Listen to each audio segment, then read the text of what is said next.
So first, I wanted to just put Wayman's views in a little bit of a context.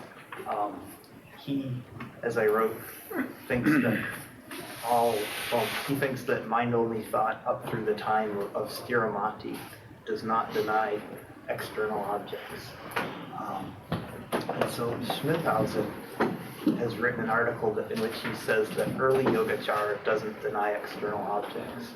But what this ends up meaning is Schmidhausen's referring to a section of the Yogacara Bhumi, the oldest sections of that, which he says are not written by a Sangha, in which he says predate the Sutra Unraveling of Thought. So this is what Schmidhausen refers to as early Yogacara thought, writing, not denying external objects. Wayman writes, Wayman, who's done quite a bit of work on the Shravaka Bhumi section of the Yogacara Bhumi, which is also supposed to be one of the oldest sections of the Yogacara Bhumi, says that in the Shravaka Bhumi, there's obvious evidence of the Samdhinirmochana Sutra. He cites a passage, or several passages that are almost word for word between the Samdhinirmochana Sutra and the Shravaka Bhumi. Is this a recent article? Yeah. Well, actually, it's a recent article, but his work on the Shravaka Bhumi goes way back. 1960, 61. So from this, he deduces that the Samdhinirmochana Sutra must have predated the Shravaka Bhumi. Why it couldn't be the other way around, he doesn't really say.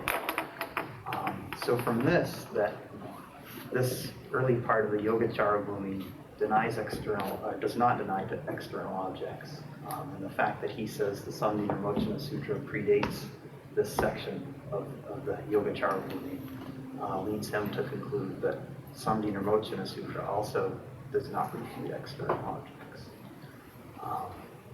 And more specifically, he brings in a passage from the Samdhinirmochana Sutra, which I can read his translation of it. It's from the Maitreya chapter of the Samdhinirmochana Sutra. So this is Maitreya speaking to the Buddha. Lord, is that image which is the samadhi domain different from that mind which perceives, or is it the same? The Lord answered, Maitreya, it is not different. That image amounts to representation only. So at first you'd be surprised to learn that this is what he cites as being representative that the Samdhinirmochana Sutra does not deny external objects. But this is really where his split is definitely from Gelug thinking and also from Schmidhausen, is that Wayman uses this passage to say that here the Buddha speaking only denies external objects in the meditative state, whereas Schmidhausen, I believe a bunch of other folks, extend this to ordinary perception as well. And also the phrase that he uses, representation only, is his translation of Vijñāpti Matra, which, again, it's sort of his way of translating the term to reflect his own view that representation only to him means that what's perceived in the mind is a representation of an external object. The problem, he believes, is that it's not a faithful reproduction of the external object, but in his thinking, in calling it representation only in no way implies that there's nothing external. The second point where it's pretty clear Wayman's views are quite different certainly than Gelug views, is his interpretation of emptiness, which, as I wrote, he really puts in positive terms. So I thought I'd go back to where he's getting this understanding from.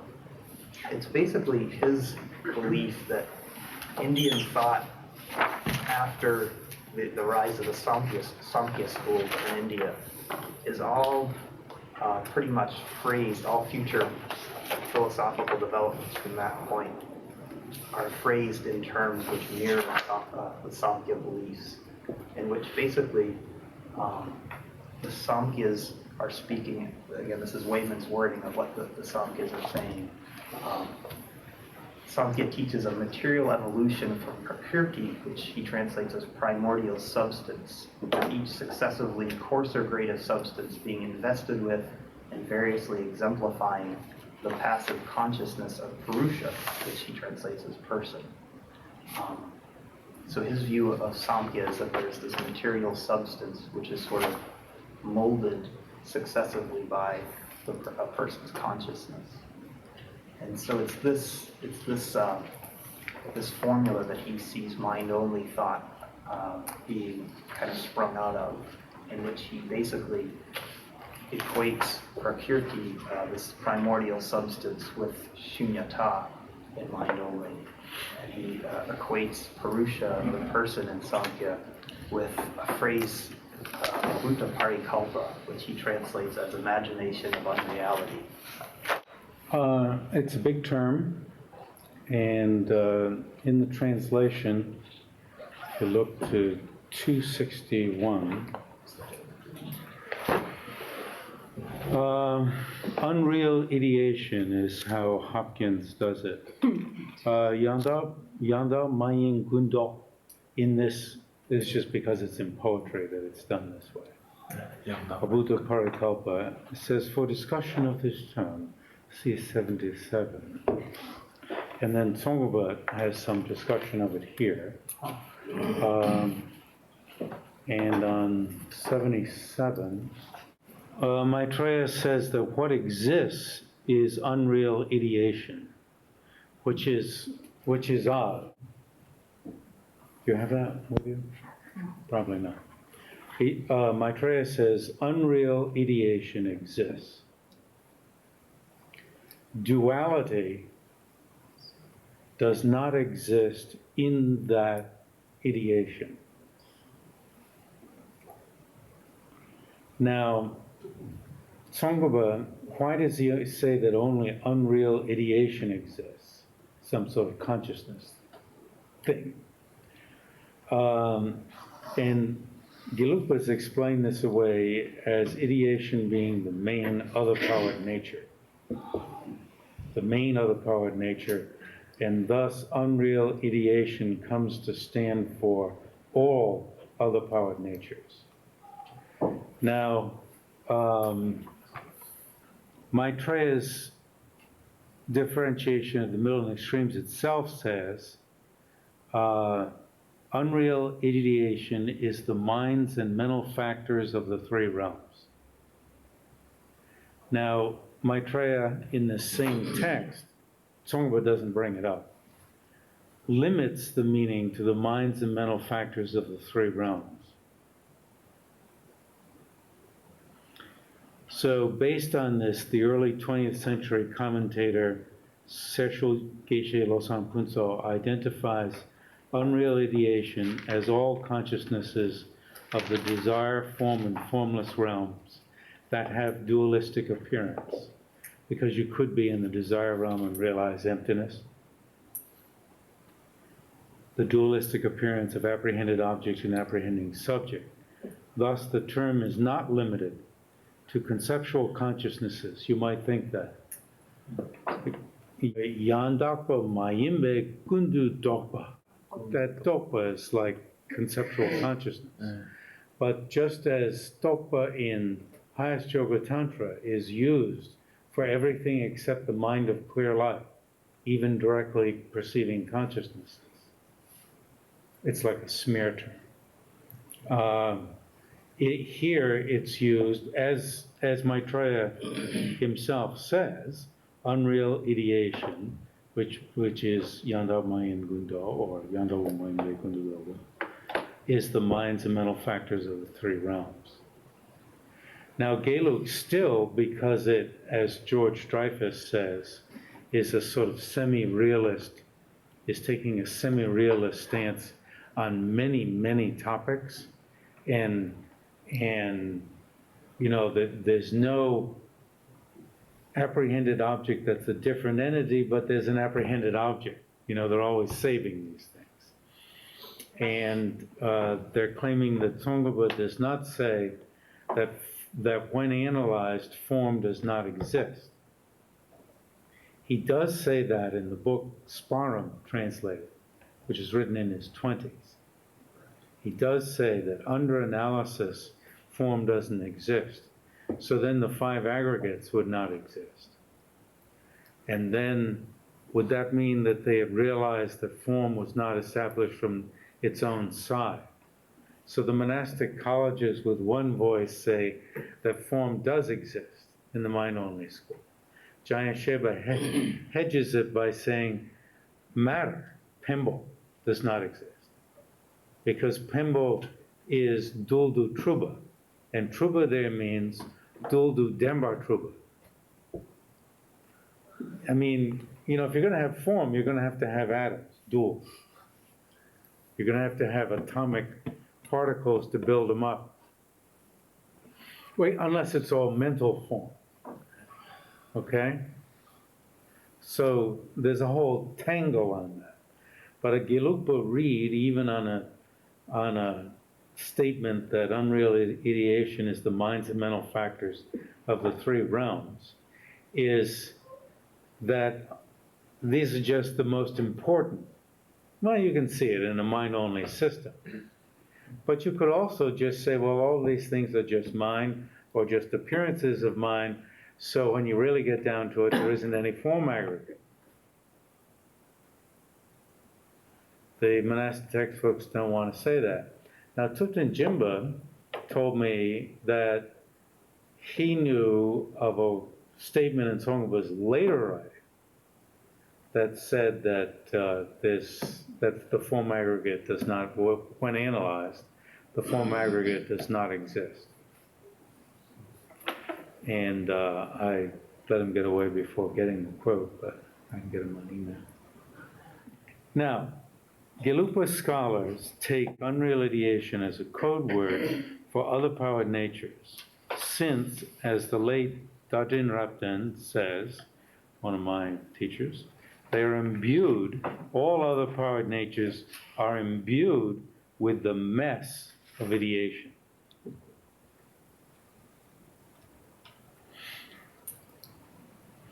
Other powered natures are, for common beings, inevitably involved with the pollution of false appearance and misconception of them as different entities in terms of subject and object, and as being established with respective conceptual consciousnesses.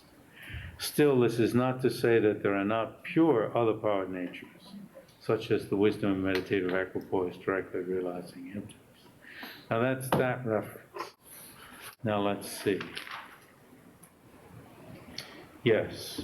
For an Yandakwa Mayimbe Kundu Tokwa, Yanda Mayim Gundo, abhūta parikalpa. Other possible translation equivalents for Gundo, this is page 77, are comprehensive imagination or comprehensive construction. For an excellent article on this topic, see Hugh B. Urban and Paul J. Griffiths, What Else Remains in Shunyata? An investigation of terms for mental imagery in the Madhyanta Vibhaga corpus. They favor unreal comprehensive construction. All right. Then, the other part of this is page 392. And this has to do with the linking, the association of the two types of emptinesses. Okay? And so you've read this. Okay. Now, the clincher statement for those like Schmidhausen and myself, what's the clincher statement? Asanga, in his summary of the Great Vehicle, cites more of the 8th chapter than Wayman and so forth care to do. Well, no, actually, they faced the issue.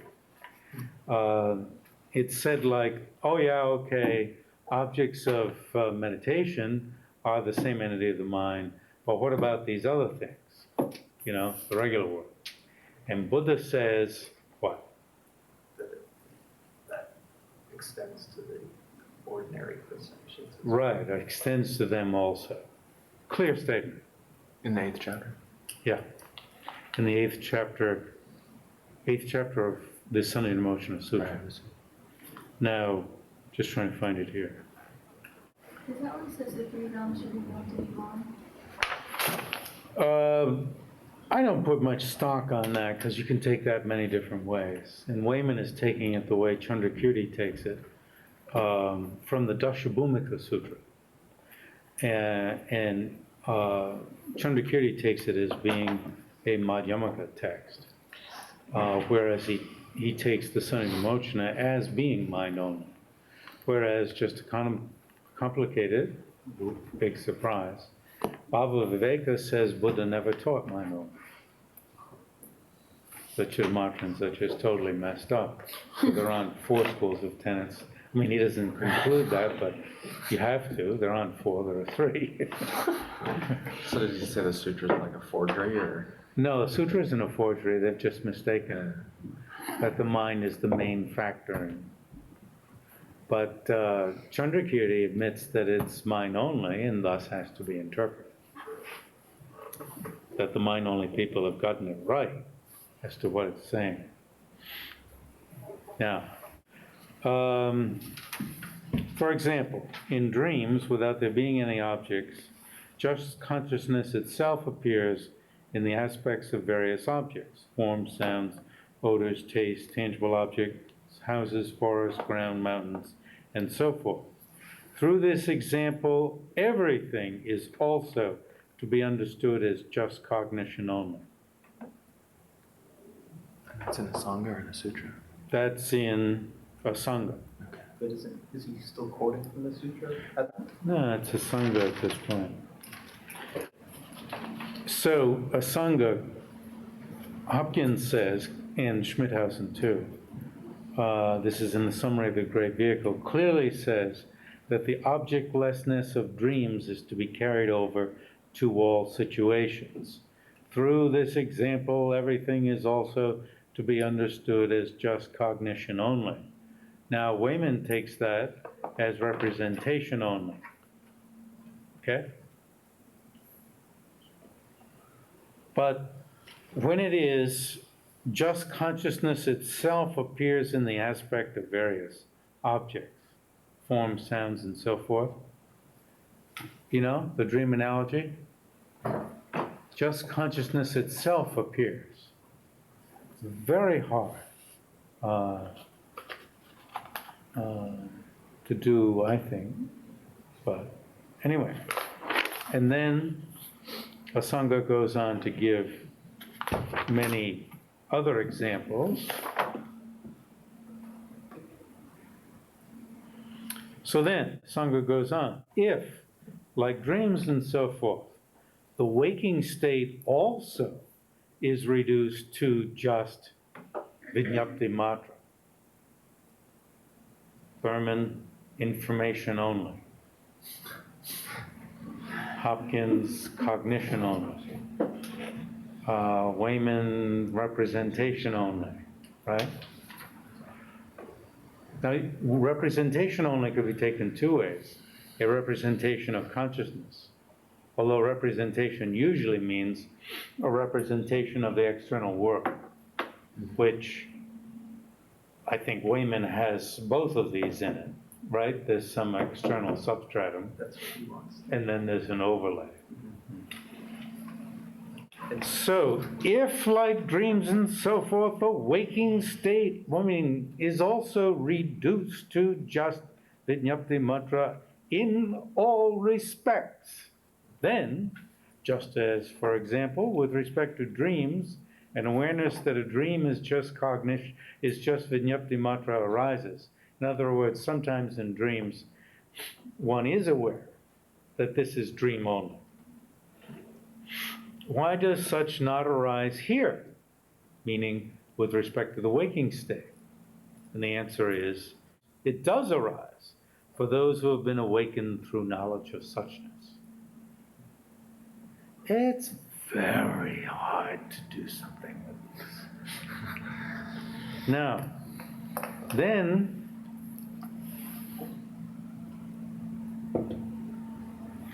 where's my dump on Wayman?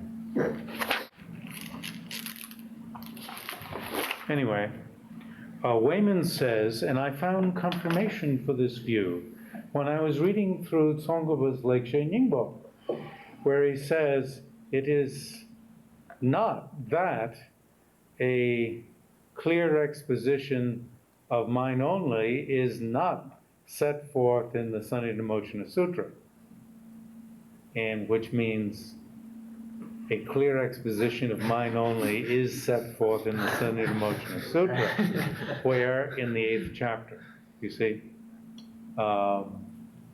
And this is what Tsongkhapa is building. He's building this argument. But the fact that he screwed up what Tsongkhapa said, and so all I do is mention a few of the commentaries that explain what Tsongkhapa is saying, just so it can't be missed. But just because he screwed up about Tsongkhapa doesn't mean that he screwed up about a Sangha, right? I think there are other reasons why he's wrong. And almost everybody thinks that.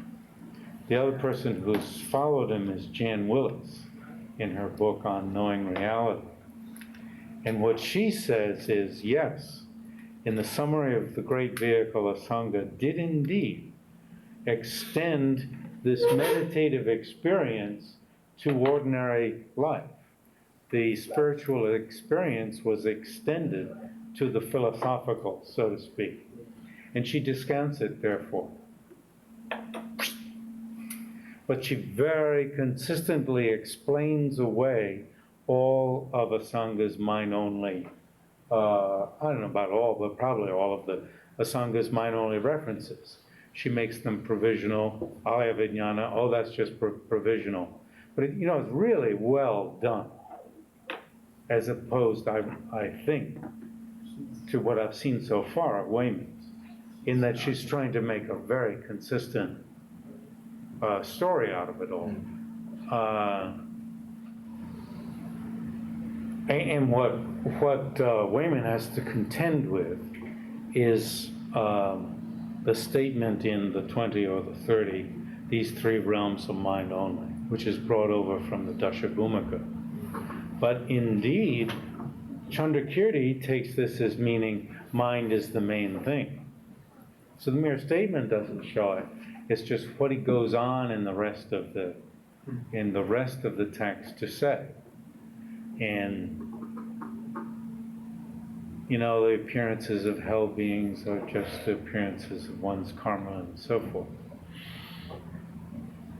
Now, the amazing thing is that in the chapter on reality, in a so-called Asanga's Yogacara Bhumi, no mention at all is mention of an absence of difference of entity of subject and object. But or an absence of apprehended object and apprehended subject. But such is mentioned clearly, that's this stuff, in his summary of the great vehicle. So what Willis does is to superimpose the first on the second. And what Tsongkhapa does is to superimpose the second on the first. They're both doing consistent runs.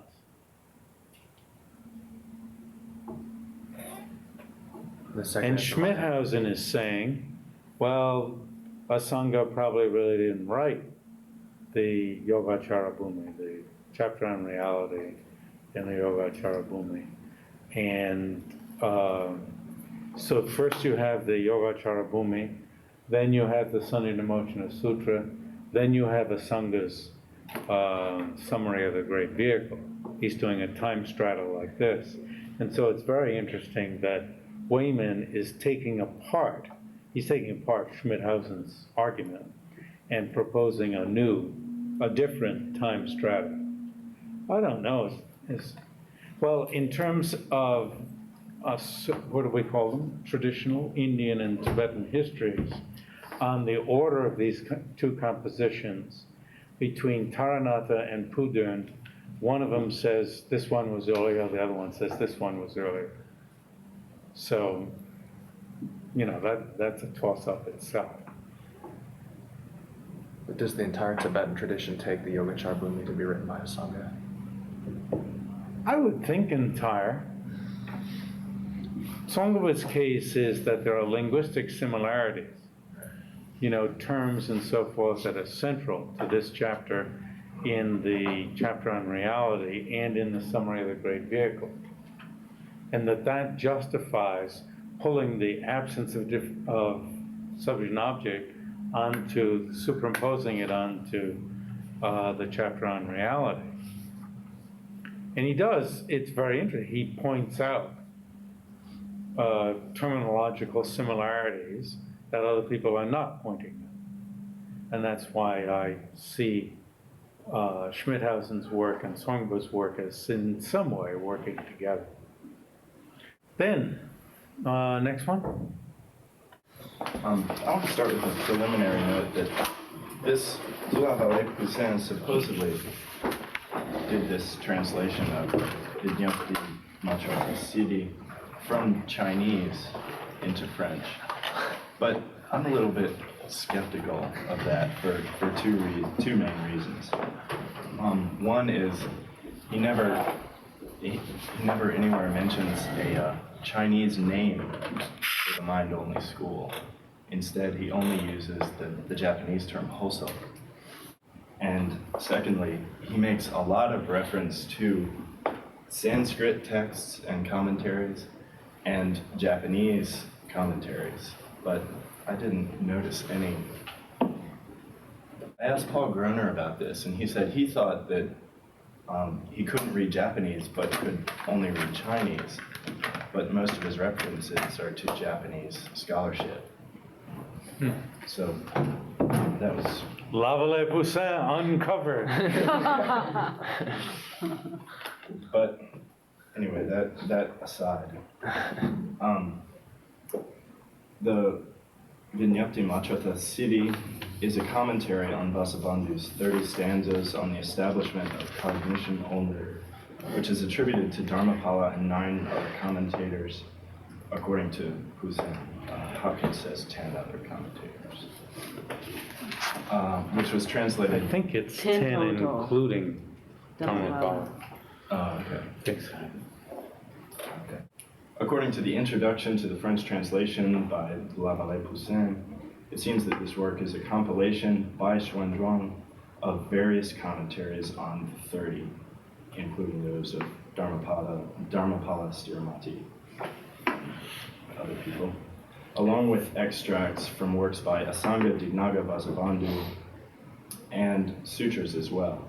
So it's actually a much more far-reaching work than a mere translation of Dharmapala's commentary.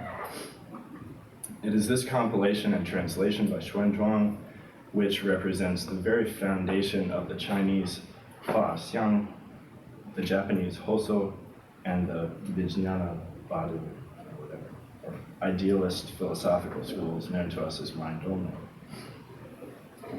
Perhaps the most important mark of the Mind-Only school, as propounded in Hsüan-tsang's writing, is the doctrine of the three natures. So let us now turn to an examination of Hsüan-tsang's exposition of this doctrine and a critique of it from the perspective of Tsongkhapa's presentation of Mind-Only. De la Vallée Poussin's notes on the definition of the three natures, he makes use of the snake rope analogy. For him, the parikalpa trisvabhāva is the serpent that one perceives in the cord. It's not the incorrect thought or the act of thinking, but the object posited by that thought. The mistaken thought which conceives of the duality of object and subject is the contaminated, impure paratantra, while the unmistaken thought which is still immersed in duality and poses an object before it, nonetheless recognizes the inexistence of that object, is the uncontaminated or pure paratantra. and the true nature of thought, be it pure or impure, the thought itself, which is free from the duality of object and subject, is the parinishpana.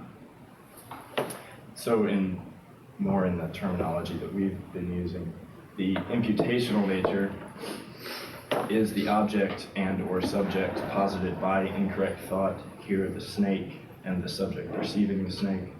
The impure other-powered nature is the incorrect thought that mistakenly posits the snake and thus subject and object. The pure other-powered nature is the thought which posits the snake but views it as non-existent. And the thoroughly established nature is the true non-dual nature of thought itself, and therefore of all phenomena. You can see this abhūta parikalpa as standing for minds and mental factors, and thus why people would limit parinishpana to the final nature of thought, this wide meaning of mind and mental factors, and then Gelupas extended, because they want objects, to all these objects, tables and cement blocks. Right. So, in yet another way, phenomena, which are all thought, are paratantra. Their false nature is parikalpa, and their true nature is parinishpana. So now I want to go into each of the three natures more specifically and add at least what my understanding of Tsongkhapa's perspective on these definitions would be. De la Vallée Poussin translate the parikalpa trisvabhāva as the false nature, or the imagined nature. And he says, this and that thing are imagined or conceived in an imaginary manner by this and that imaginer. The mode under which they are conceived is their imaginary nature, which does not exist. Thus, there are a number of imaginers who imagine a variety of phenomena falsely as objects or subjects. And it is these falsely conceived entities of subjects and objects that are called the imaginary or false nature. This definition seems to be in accord with Tsongkhapa's definition of the imputational nature, for he also claims that the parikalpa trisvabhāva is the falsely imputed status of phenomena existing as subjects and objects. Thus, the parikalpa is not established by way of its own character, but rather exists merely conventionally, posited through the conventions of names and terminology, and as bases of imputing designations. Does Tsongkhapa say that the establishment of the difference of entity of subject and object conventionally exists? Objects are the tables being a referent of terms and thoughts, exists conventionally, not ultimately. But the table's establishment by way of its own character as a referent of terms and thoughts probably doesn't even exist. Doesn't exist at all. Doesn't exist at all. So one big difference is that Vallée Poussin is not leaving room for imaginary natures that do exist. Right. And is he making? No, he's not making the imaginary nature exist, right? He just, No, it doesn't exist. and this is why I switched from imaginary nature, as I called it in Meditation on Emptiness, to imputational nature. Because I wanted these, dope taksam, the word tak always, or pretty much always, to come out the same. It seems to me that maybe his talk about paratantra might somehow allow for existent imputational natures, but I'm not sure if it.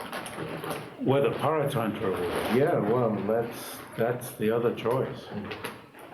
Right. Okay. Well, De la Vallée Poussin translates the paratantra svabhāva as the nature produced by causes. He says the paratantra is the vikalpa, which he translates as thought, which in effect is born of causes. as such, it comprises everything that is produced by causes, so it's all phenomena, essentially, that are caused, but defines all of these phenomena as thought.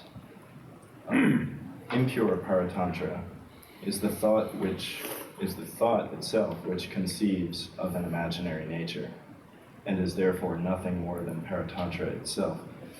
That's where I think he might somehow be able to work in the existent imputational natures. Oh.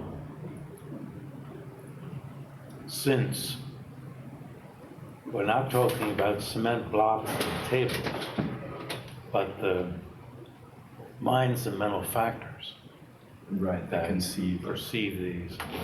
Right. The same would be true of uncompacted space.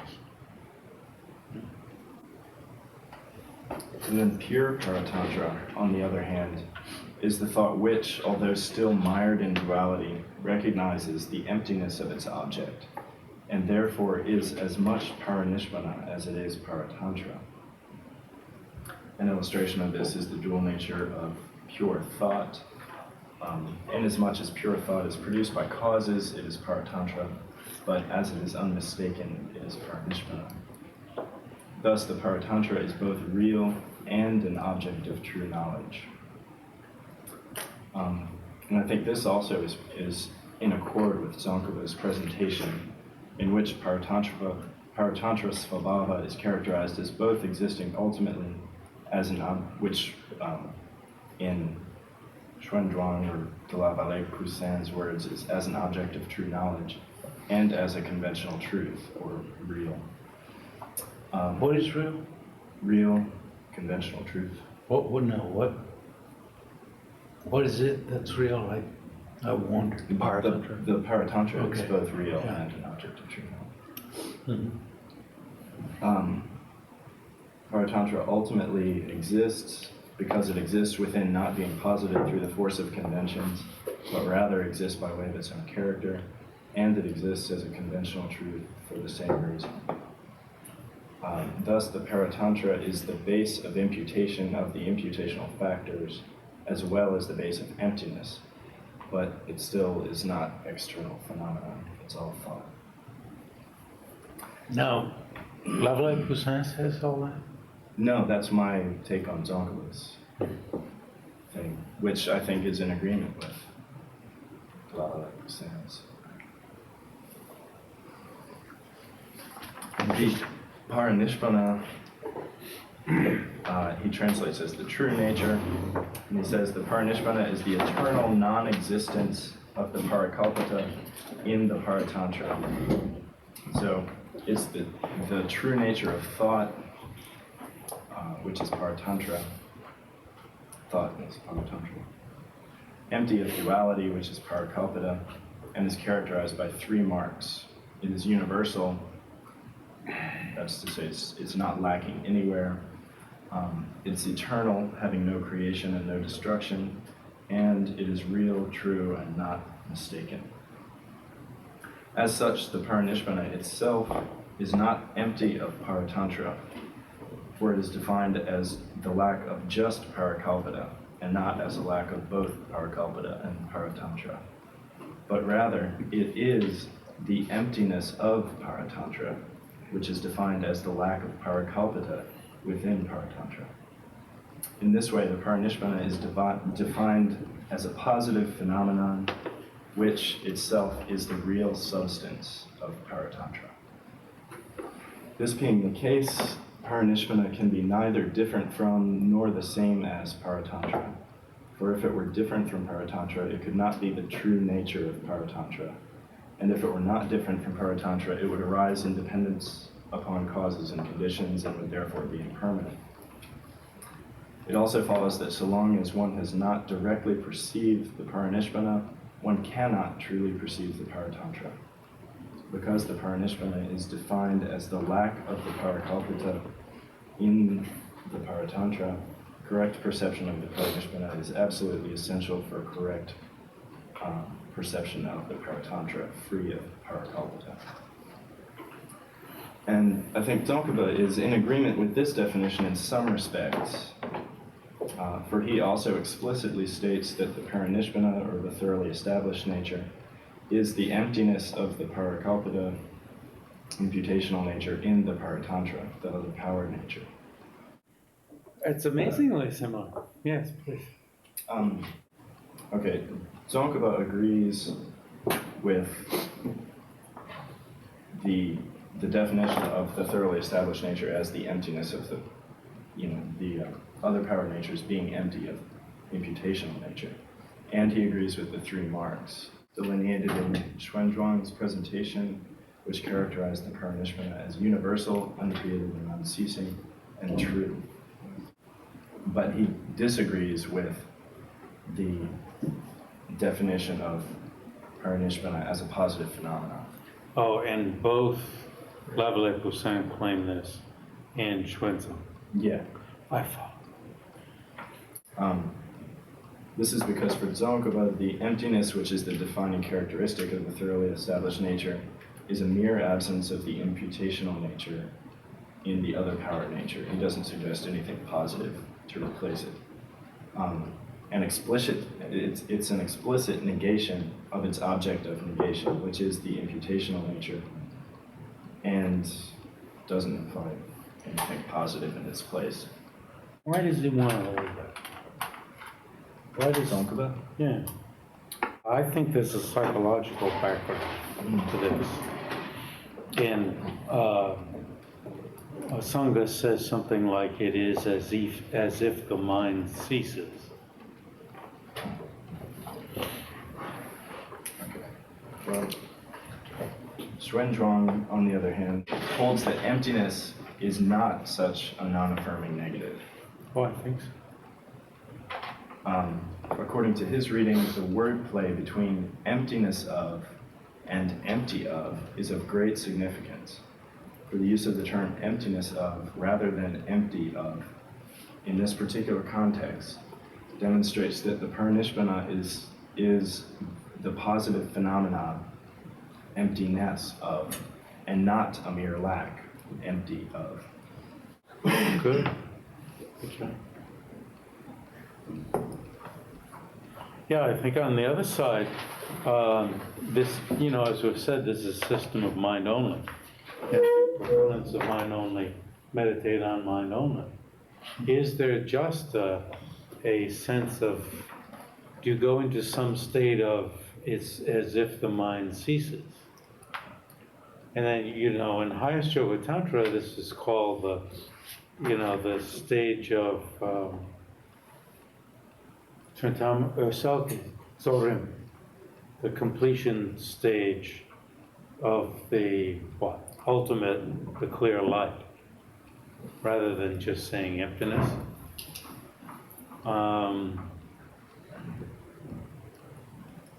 And luminosity and emptiness in many Tibetan systems are associated with the ultimate rather than just an absence. So this is a big issue, I think. I prefer both sides of the issue. In other words, you've got to take the emptiness medicine, but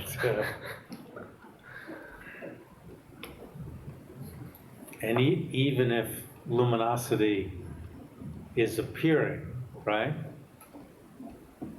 The message of the emptiness of duality of subject and object is very, very strong.